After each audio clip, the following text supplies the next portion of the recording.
അവധി ദിനങ്ങൾ കേന്ദ്രീകരിച്ച് വിൽപ്പന നടത്താൻ സൂക്ഷിച്ചിരുന്ന വാറ്റുചാരായവും കോടയും എക്സൈസ് സംഘം പിടികൂടി.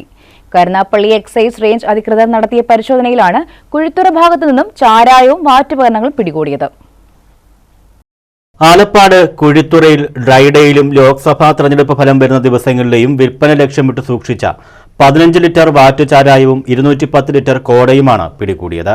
കരുനാഗപ്പള്ളി എക്സൈസ് റേഞ്ച് ഓഫീസിലെ അസിസ്റ്റന്റ് എക്സൈസ് ഇൻസ്പെക്ടർ PL വിജിലാലിന്റെ നേതൃത്വത്തിൽ കരുനാഗപ്പള്ളി ആലപ്പാട് വില്ലേജിൽ കുഴിത്തുറ ഭാഗത്ത് നടത്തിയ പരിശോധനയിൽ മുതിരത്തറ സതീശന്റെ വീട്ടിൽ നിന്നും വ്യാജമദ്യ നിർമ്മാണത്തിനായി സൂക്ഷിച്ച 210 ലിറ്റർ കോടയും വാറ്റുപകരണങ്ങളും പിടികൂടി.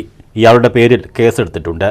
വീടിന്റെ സമീപത്തെ താൽക്കാലിക ഷെഡിൽ കന്നാസുകളിലായി അതീവ രഹസ്യമായി സൂക്ഷിച്ച നിലയിലായിരുന്നു ഇത്. ഡ്രൈഡേ ദിനത്തിൽ വൻതോതിലുള്ള വ്യാജമദ്യ നിർമ്മാണമാണ് ദിവസങ്ങളായുള്ള രഹസ്യ അന്വേഷണത്തിലൂടെ പിടികൂടിയത്. സിവിൽ എക്സൈസ് ഓഫീസർമാരായ K Sajan, Jinu Thankachan, Charles H, Ansar, വനിതാ civil excise officer Priyanka, driver Abdul Manaf എന്നിവർ പരിശോധനയിൽ പങ്കെടുത്തു. ന്യൂസ് ബ്യൂറോ, കൊല്ലം.